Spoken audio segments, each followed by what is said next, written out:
So, this video is called Why Gaming Isn't Fun Anymore. And I've talked about this with Call of Duty. I've no idea. I've never seen a video. It's by Zenkai Goose. Never seen a video by this guy before.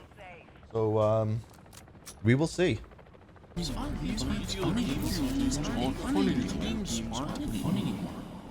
Video games aren't fun anymore. Hold on, what? Video games are more popular than ever before. They're more immersive, they're more beautiful, more respected, and they print more money than the music and movie industry combined.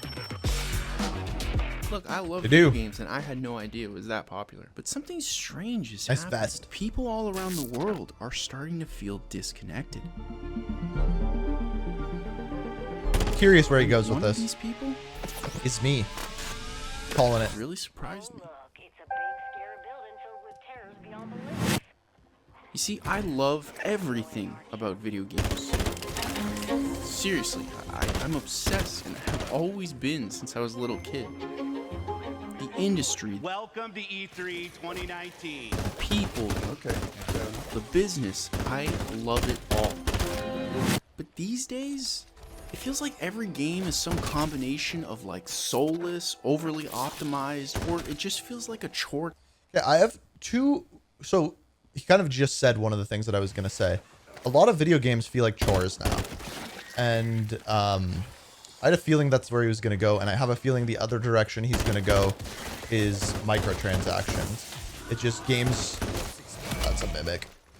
Games are. Holy crap, am I going to go down? Games are meant to sell microtransactions. That's what they're designed for now. And I have a feeling he's going to go in that direction as well. Play the game to earn battle token tier skips. Yeah, there you go. Redeem battle token tier skips to unlock rewards. In fact, I think I watch more videos about video games than actually play video games. Might be true for me too. That's probably a problem. So why did I and a growing number of people feel like video games aren't fun anymore? What changed? What did change? Was it the games? We will always have split screen in going forward. We have had to make the difficult decision not to ship campaign split screen co-op. Was it me? So there's another kind of principle here where remember that the video game doesn't just give you pleasure, it also takes away pain from other parts of your life. It's true. Or was it That's both? Dr. K, I think, saying that.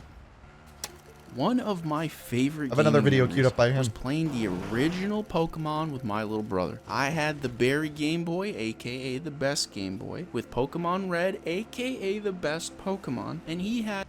I was a Pokemon Yellow kid. I will say that. I don't know what that says about me, but Pokemon Yellow. That was the the one. lime green Game Silver. Boy with Pokemon Blue. I had, like, think the we knew see-through who the purple cool Game Boy. kid was at school. Purple one. It was me. Joking aside, we freaking loved Someone did steal my a Nintendo SP, Game Boy SP. I think it was Game Boy SP at school, grade 6. I remember. these games. Like, we loved them so much, we actually played them under our beds when we were supposed to be sleeping with like a tiny little flashlight. I think we all at the did. bottom of our beds so that no one could see that we were awake, and then we would just play them all night until we passed out. Those were the days. The good old days. See? But believe it or not, the games back then had the same goal of the games today. See, they wanted to make No. money. We want a gift. I guess yes. I see where he's going with that. Money. I Just mean, the way of it making the money business was after different. all. And, you know, I think Pokemon did A-okay on that front. Wow. That's gonna drive parents nuts. Is it I ever? think they're doing just fine. But in those days, there was only one way to get money. It had to be fun. And I mean really fun. Like, addictive. So I think the same is true now. Like, a game has to be good in order for people to buy it, and the more people that buy it are going to buy more microtransactions. So the better they make the game in the long run, it's better for them. But the incentive now isn't just selling the box of the game. Like, if we look back at the games as a whole, at the beginning when we were in arcades, the idea of making a game that was profitable was making a fun and difficult game so people could lose their lives and spend more quarters. And then it was just selling games. Holy leg. Right? Like selling, like, the most amount of games. So that's just making a fun game. Now it's selling games and selling microtransactions. That's why live service games are more popular, because I feel like those games are, it's easier to actually sell the microtransactions because people are playing them longer and there's updates to them and there's reasons to buy the microtransactions. So that's kind of what's changed. Technical standpoint, from an artistic standpoint, from a design standpoint. Going to that first level and just like looking way up to the top of the level and thinking like, I want to get all the way up there. Yeah. Single player, multiplayer, co-op, whatever. It has all that stuff and it does it all really well. The sense of competition, the sense of accomplishment and reward, and the sense of awe that you can get. But when you roll all this stuff together, they all collaborate to make this game just fun. That's the bottom line. And you know what? If you weren't Really well put satisfied together with video. the fun, you had like a billion cheat codes you could access to make the games as fun as you wanted. Anybody remember Cheat CC back in the day? Man, just go on that site, find all the craziest cheats, play those games, and sometimes I'd play games I'd never even wanted to play. I never did that because I felt like it took away from the game. Like whenever I would go in and like I'd be at a friend's house and they would like get all the guns in GTA and just blow up a bunch of cop cars. Yeah, it was fun, but I'm like, I don't want to play a game like that. I want to play the game how it's intended to be played. I don't know. I'm probably weird, but that's how I played them. Because the cheats just sounded rad. You can literally make the games as fun and as stupid as you wanted.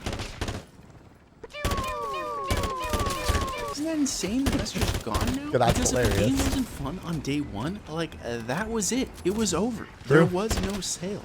No updates. This simple limitation led to an explosion of competition from developers to one-up each other. The key isn't the number of games, the key is the quality of the game. If developers wanted their business to do well, guess what? It had to outfund the competition. It was an all-out war, but no matter what happened, I'm curious to see where he goes with this because I still think that's the case. Like a game needs to be good, but I'm curious if he says something about how it's not necessarily the more fun games now that are doing better. I'm curious if he goes in that direction. Us players, we were eating good. But then technology hits a major pivot point. You ever wonder what the bottom of an Avatar shoe looks like? Well, bam! There it is. Well, like, I guess that's technically a pivot, but I didn't no, know that that's not what I'm existed. talking about. That's hilarious. This is what? This is boring.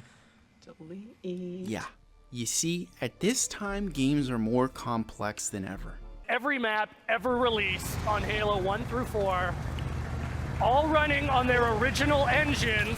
Isn't that wild to look at? That's complex. Look, simple, God, Halo 3 was good. complex.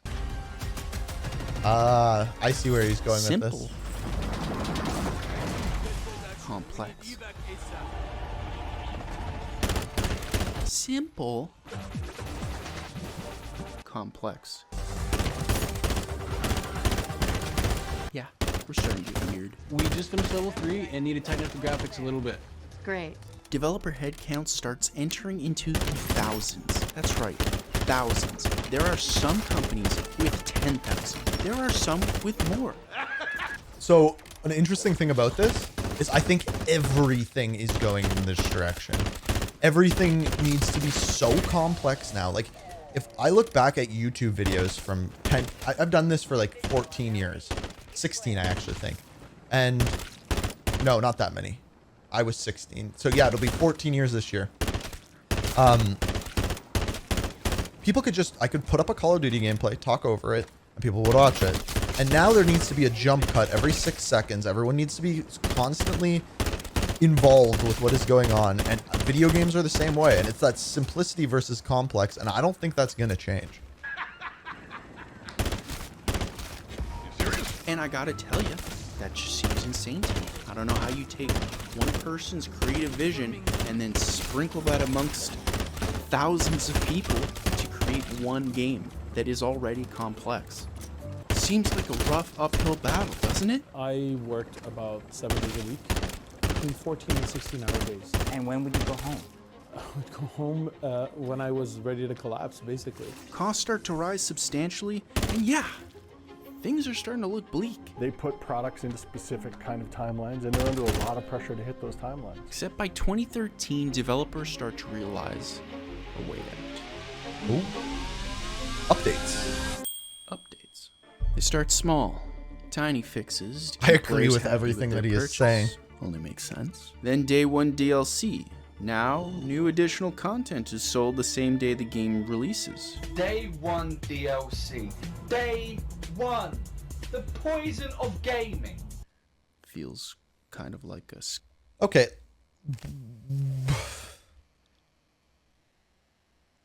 The direction he's going with this, I agree with. But put it this way. Most games are now sold as digital copies. I would probably say like a 95, if not more, % of them. Isn't just downloading that game technically day one DLC? And I don't know. Let's see where he's going with this. A little bit. Then day one patches.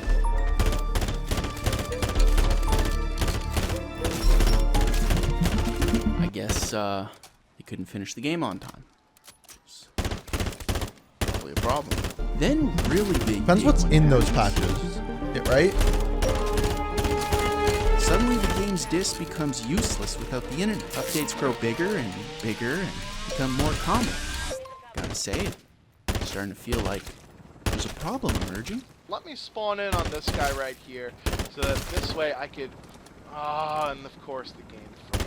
Then, what was once a competition Broken for games on fun launch. turns into a competition of market. Play the greatest games lineup in Xbox history. Hey, I doubt it. Nobody likes marketing. How do you do marketing? So, I kind of disagree with this because video games has always been about marketing. If you look back to the original GTA, like GTA 1, the game was horrible. And essentially they hired this marketer who basically stirred up controversy with the game so that people would buy it. And because of that, the game became what it is today. So it's always been marketing. I think what has changed is what they are marketing towards is different. All right. I gotta talk to you about something. It turns into a marketing blitz of empty promises for what the game could eventually become. Cyberpunk. But it never does.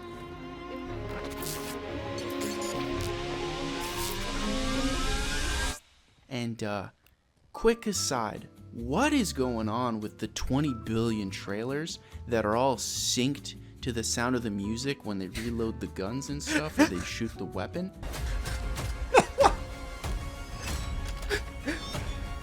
Okay, that's funny. Just stop. It's annoying. It's not fun. Think about this, marketing team. Who's out there going, what game should I get? Really need a game right now. Really wish I could play one. I really wish, oh my God, there was a trailer out there that just synced all the gunshots to some pop song. Yes. Okay, that's hilarious. Then I'd buy it. Then I'd buy it. Then I'd buy. Fun no longer makes the bulk of the money. The landscape shifts to retention-based gameplay. The question was no longer, how can I make this more fun? It was, how can I make people play it longer? Get every second and every cent of this person's money. Time to play our game forever. I think that changed with mobile games, honestly. Yeah. From this point on, games change completely.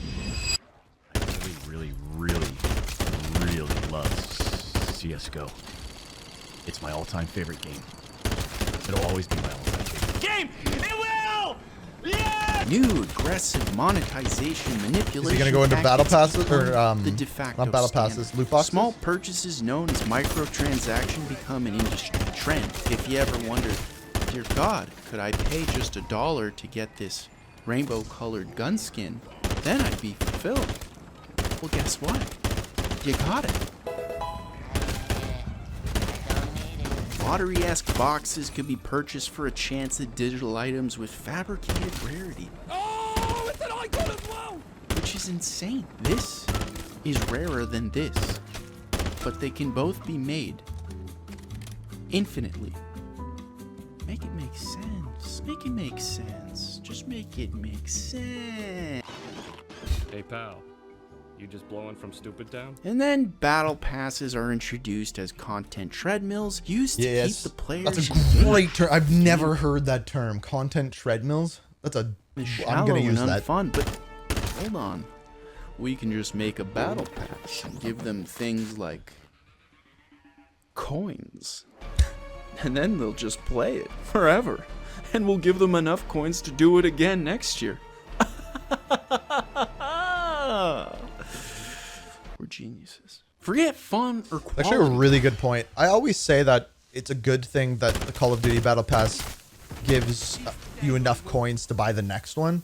But really, they're doing that so you play longer. So you buy the next one, play through it, and then want to buy the microtransactions. It's almost like a corner crack dealer giving you a little taste so that you pay for the rest. I've never thought of it that way. And I guess that's really true. That's why they essentially give you the battle pass for free every time. But then Black Cell puts a change to that because now people are buying that.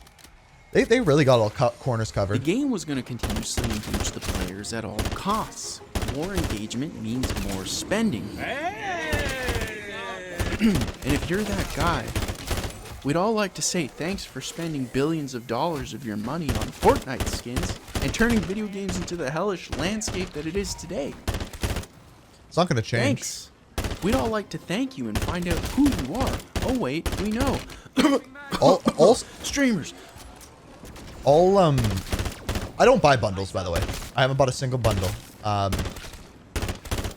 And all bundles are, and all skins are, is a status symbol.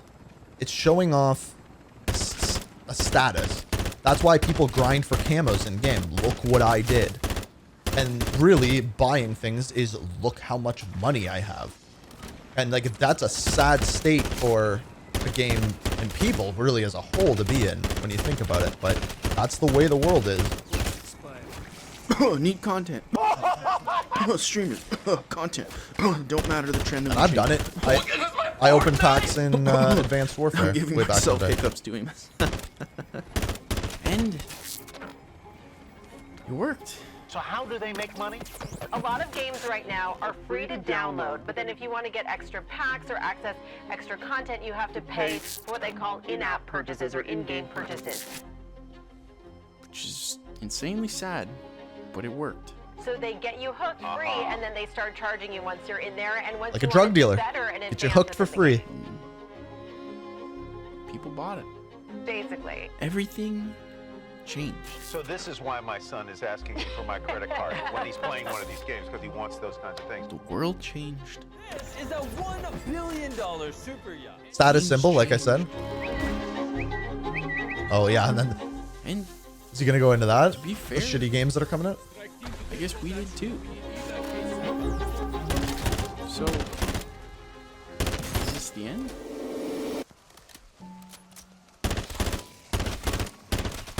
Curious where he goes with this at the end.